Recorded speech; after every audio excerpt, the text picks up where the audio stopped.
Udah ya. Oke, baik. Bismillahirrahmanirrahim. Udah kerekam ya? Oke, bismillahirrahmanirrahim. Silakan. Baik. Assalamualaikum warahmatullahi wabarakatuh. Waalaikumsalam warahmatullahi wabarakatuh. Salam dan bahagia Bu Moni. Puji syukur kita pada kehadirat Allah. Salawat salam dihaturkan kehadirat Nabi Muhammad SAW. Siang hari ini ya, kita akan segera mulai untuk sesi di mana saya mendengar ada beberapa kegelisahan lah yang saya dengar dari Bu Moni. Tapi sebelum kita mulai nanti masuk ke dalam fokus, kita ingin bertanya dulu nih, yang ingin Bu Moni tuju itu dari sesi coaching ini seperti apa? Iya Pak Syam, sebelumnya saya berterima kasih sama Pak Syam atas kesempatan siang hari ini, bersedia saya ganggu waktunya, waktu istirahatnya. Ya. Saya tujuan saya coaching pada siang hari ini adalah saya ingin meningkatkan kemampuan presentasi saya Pak Syam di depan umum. Oke. So far memang menurut pendapat Bu Moni presentasi itu seperti apa? Saya merasa terkadang saya kurang percaya diri Pak Syam, dan saya ingin membuat audiens agak terkesan gitu loh Pak Syam dengan presentasi yang saya lakukan. Ya, Pak Syam. Oke. Ya, jadi tujuan yang ingin Bu Moni sampaikan kurang lebih seperti itu ya. Bicara itu ingin bisa tersampaikan pesannya kepada para audiens ya. Tapi yang ingin saya lihat nih, yang ingin saya lihat sebenarnya ukuran keberhasilannya kalau misalnya kita menjalankan proses sesi coaching ini seperti apa Bu Moni? Iya baik Pak Syam, saya ingin bisa presentasinya itu dengan lancar dan tanpa gugup Pak Syam, serta mendapatkan feedback positif gitu dari para audiens yang mendengarkan presentasi saya, gitu Pak Syam. Oke. Iya. Sekarang setelah ya tadi Bu Moni sudah menyampaikan supaya nanti pada kesempatan mendatang itu bisa menjadi seorang presenter yang handal, minimal bisa menyampaikan isi pesan itu dan didengarkan oleh audiens, dan audiens itu paham dengan apa yang disampaikan oleh Bu Moni. Sekarang kita gali lebih dalam lagi nih, kita identifikasi lagi nih. Kita identifikasi kalau memang itu ada kegelisahan dari Bu Moni tentang menjadi seorang presenter atau mempresentasikan sesuatu, sebenarnya apa kesulitan yang dihadapi Bu Moni pada saat presentasi? Iya. Kadang ketika saya presentasi, untuk memulai presentasi itu saya suka merasa gugup Pak Syam gitu. Nah ketika saya gugup tuh kadang suka ngeblank kan gitu Pak Syam ya. Terus Oke. lupa nih presentasi apa ya yang mau saya omongin di bagian ini apa ya kata-katanya kayak gitu lah Pak Syam. Padahal udah latihan sih Pak Syam. Tapi masih Itu pada saat Bu Moni merasa gugup segala macam itu perasaannya muncul itu apa? Ya takut salah ngomong gitu Pak Syam. Takut salah ngomong, terus terkadang suka ngeblank gitu Pak Syam gitu. I see. Ya. Ya memang ini sebuah konflik ya. Konfliknya bukan hanya sekedar mungkin di internal, tapi juga karena kebetulan presentasi itu butuh audiens dan kita ingin menyampaikan, jadi ada semacam kemudahan seperti itu yang dirasakan Bu Moni. Tapi so far nih setelah melihat Bu Moni sudah mengidentifikasi kesulitan tersebut dari gugupnya, kemudian terkadang juga sering lupa dengan kata yang ingin disampaikan, itu sejauh ini effort yang dilakukan oleh Bu Moni seperti apa untuk menghadapi situasi seperti itu? Kadang saya suka membayangkan gitu ya Pak Syam, sebelum saya presentasi saya suka membayangkan kira-kira pertanyaan-pertanyaan atau situasinya bagaimana ketika saya presentasi gitu. Terus ketika saya presentasi pertanyaan apa nih yang muncul dari audiens gitu sih Pak Syam. Jadi membayangkan apa ya Pak Syam, istilahnya itu kayak berlatih gitu ya. Berarti di depan tuh ada audiensnya, terus saya suka ngomong-ngomong sendiri gitu, latihan gitu Pak Syam. Iya. Ya sih, so far sih yang effort yang dilakukan oleh Bu Moni itu sudah tepat sebenarnya ya. Tapi memang lagi-lagi ya kita akan bicara tentang berbagai macam kesulitan, entah itu dari internal ataupun eksternalnya. Tetapi karena kita ini sambil sharing bagaimana untuk perbaikan ke depannya, maka kita akan cari nih, coba kita cari solusi bersama supaya nanti di kesempatan mendatang itu Bu Moni tidak lagi menghadapi kesulitan-kesulitan yang mungkin sebelumnya dihadapi oleh Bu Moni. Nah, makanya setelah tadi kita identifikasi ya berbagai macam kesulitan, dan ternyata Bu Moni pun sudah memberikan effort salah satu solusi lah, dimana tadi sudah bicara tentang effort Bu Moni bicara latihan di depan kaca, bicara sendiri tanpa audiens gitu kan, melancarkan diksi-diksi, kemudian menambah kosakata dengan banyak literasi dan lain sebagainya. Tapi yang ingin saya tanya nih, setelah ada effort-effort seperti itu yang sudah dilakukan oleh Bu Moni, mungkin dengan membaca literasi dan lain sebagainya, apa rencana aksi yang mungkin akan dilakukan oleh Bu Moni nih di kesempatan mendatang?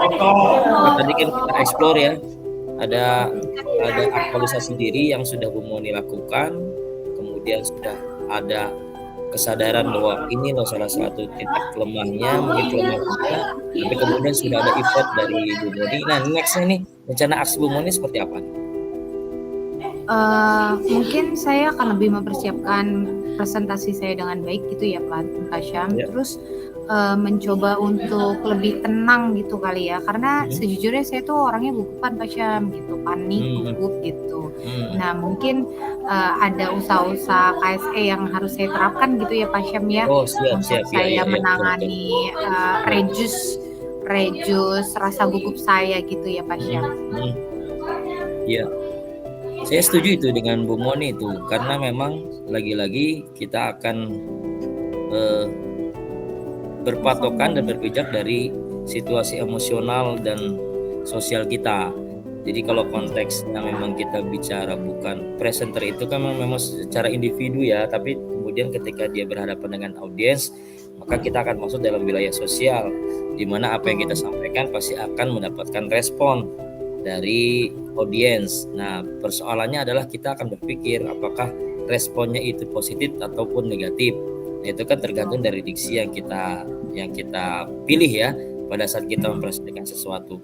Tetapi ini yang mungkin ada satu yang perlu kita eksplor lagi, itu sebenarnya kecenderungan kita untuk mengembalikan kesadaran diri penuh kita gitu sebenarnya. Jadi mindfulness-nya kita itu memang kita harus sadari bahwa apa yang akan kita sampaikan itu benar-benar yang bisa diolah dan diproses oleh audiens kita. Karena nanti kita akan berpikir bahwa audiens kita itu pasti varian dengan tingkat reseptifnya masing-masing.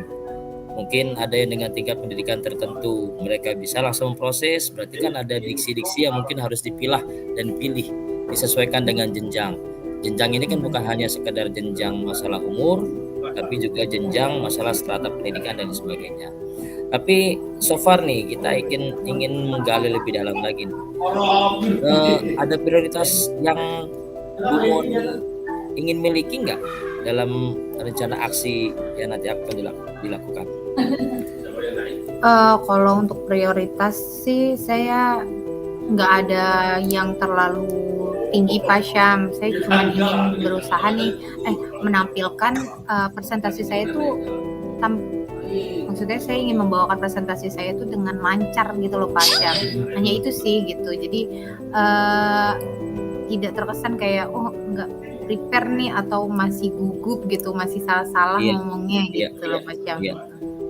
Hanya itu sih Pak Syam.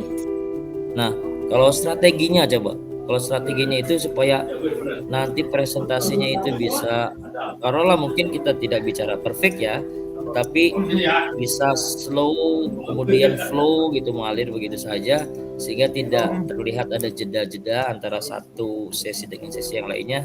Yang mau dilakukan oleh Bu Moni seperti apa strateginya? Mungkin saya akan mencari referensi materi kali ya Pak Syam, materi tentang presentasi itu yang baik seperti apa gitu ya Pak Syam. Baik itu video mungkin ya, video-video praktik baik gitu kan, atau video-video yang ada di YouTube gitu, mempelajari teknik-tekniknya dari sana gitu. Selanjutnya mungkin saya akan mempersiapkan slide-slide presentasinya yang menarik gitu Pak Syam. Oh iya, yang menarik atensi. Biasanya kan apalagi kalau untuk di kalangan sekolah kan ini ya yang visualnya tuh heboh, menarik gitu. Jadi anak-anak itu kalau untuk anak-anak, mungkin kalau untuk para pendidik yang lain ya itu dia presentasinya yang harus sesuai dengan konteksnya yang akan saya bawakan gitu ya. Ya selanjutnya juga mungkin saya akan berlatih presentasi fokus gitu pada intonasi dan gerakan tubuh saya gitu Pak Syam. Dan mungkin saya juga bisa latihan di depan orang gitu ya, maksudnya kayak mungkin teman saya, rekan sejawat saya, nih saya mau presentasi ini, coba dong ngeliatin gitu untuk dimintakan feedbacknya gitu mungkin ya Pak Syam ya. Setuju. Jadi memang kita perlu ya ada semacam feedback ketika mungkin sebelum tampil pada saat hari H, ada semacam mungkin kita bicara, kalau misalnya kita bicara tentang kegiatan kan ada gladi kotor, ada gladi bersih ya. Jadi ada sesi di mana kita itu mengumpulkan energi kita supaya pada saat nanti perform di depan umum itu tidak lagi ada kecanggungan, tidak ada lagi gugup, tidak ada lagi nervous, olahan kata kita itu lebih teratur, pas kita juga bisa olah dengan sedemikian rupa sehingga intonasi yang terdengar itu jelas dan sebagainya. Tapi lebih lanjut ini, kalau misalnya tadi sudah dilihat rencana aksinya ya, langkah-langkah terstruktur ini pada fokus detailnya itu bagaimana sih caranya Bu Moni itu mengatasi tantangan supaya presentasi itu lebih efektif, di samping yang tadi menyiapkan slide yang interaktif, kemudian supaya ada tampilan-tampilan yang menarik gitu. Itu seperti apa coba? Tindak lanjut dari langkah-langkah itu ya Pak Syam ya. Betul. Jadi saya nanti kalau udah dilakukan langkah-langkah tersebut kan pasti ada feedback, karena tadi kan saya menyebutkan bahwa saya minta diberikan feedback ya oleh rekan sejawat. Nah feedback yang sudah diberikan itu akan saya pelajari Pak Syam, terus saya jadikan perbaikan. Jika ada yang perlu diperbaiki, saya akan pelajari bagaimana caranya nanti lebih baik lagi presentasi saya. Mungkin gitu ya Pak Syam. Ya betul. Karena feedback itu salah satu media kita untuk evaluasi segala sesuatu ketika dikaitkan dengan refleksi, maka kita akan bisa menyadari posisi kelebihan kekurangan kita itu ada di mana. Nah, ini selanjutnya nih, tahapan akhir nih, setelah kita sudah tahu tujuan dunia ini ingin menjadi presenter yang baik, kemudian kita sudah mengidentifikasi berbagai macam kesulitan Bu Moni untuk mempresentasikan sesuatu. Kemudian Bu Moni juga sudah tahu bagaimana rencana aksi yang akan dilakukan pada saat mendatang. Ini sekarang kita akan masuk komitmen Bu Moni sendiri nih, untuk menjaga komitmennya itu seperti apa? Komitmennya saya akan membuat presentasi saya dengan cara yang menarik, Pak Syam. Terus berlatih presentasi lebih baik lagi. Terutama yang pertama kali saya akan berlatih di depan cermin, Pak Syam. Gitu. Nah, kalau saya merasa sudah yakin, mungkin nanti saya tingkatkan berlatih di depan rekan sejawat, gitu, rekan sejawat, dan pastinya meminta feedback atas latihan presentasi saya itu. I see, excellent tuh. Itu bagus itu. Jadi sekali lagi ya, dari seluruh alur yang kita lalui itu, mungkin kalau kita lewati atau kita lalui dengan rigid kan, mudah-mudahan jedahnya itu tidak terlihat gitu maksudnya. Nah, yang saya pengen tahu lagi nih, untuk mengeksplor lebih dalam lagi nih, siapa person atau figur dan apa yang bisa dapat membantu Bu Moni untuk bisa menjaga komitmen seperti itu? Sepertinya saya butuh mentor, Pak Syam, teman rekan sejawat yang nantinya akan saya jadikan mentor untuk memberikan feedback dan bisa membantu saya dalam berlatih presentasi gitu. Saya percaya bahwa dukungan dari mentor tersebut itu akan menjadi pendorong motivasi saya dan pemantik untuk perbaikan saya di presentasi saya berikutnya. Gitu, Pak. Oke. Ini last but not least nih. Sekarang bagaimana tindak lanjut dari kegiatan coaching ini setelah kita tahu sampai komitmen itu dalam bentuk tanggung jawabnya Bu Moni ingin mempersembahkan presentasi yang begitu baik, tindak lanjutnya seperti apa dari coaching yang kita lakukan saat ini? Iya, baik.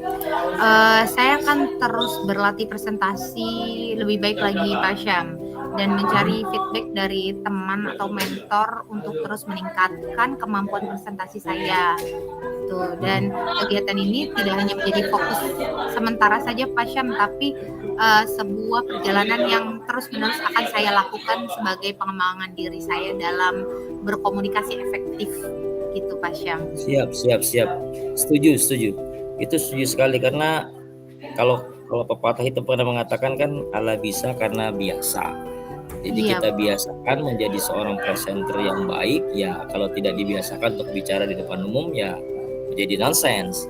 Jadi saya setuju dengan langkah-langkah Bu Moni.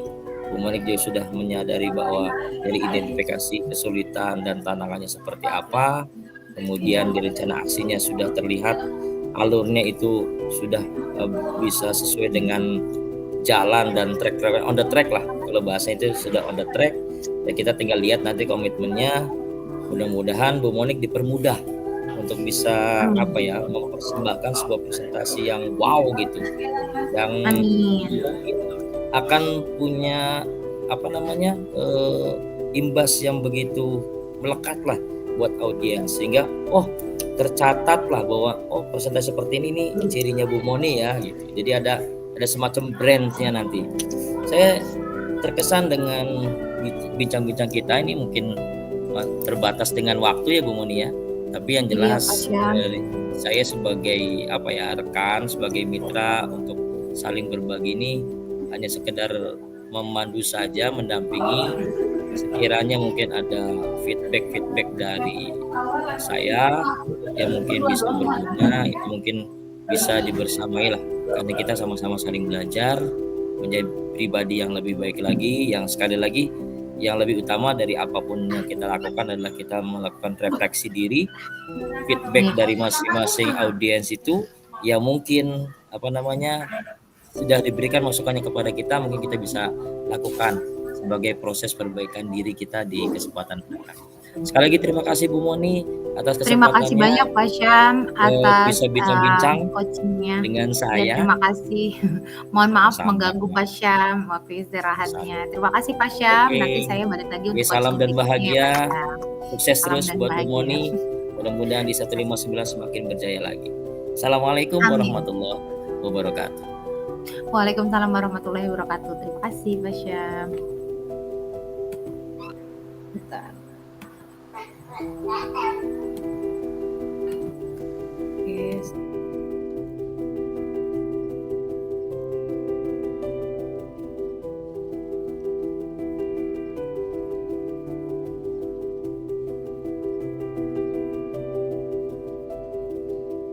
Thank you for watching this video. If you enjoyed it, please hit the like button and the bell notification icon.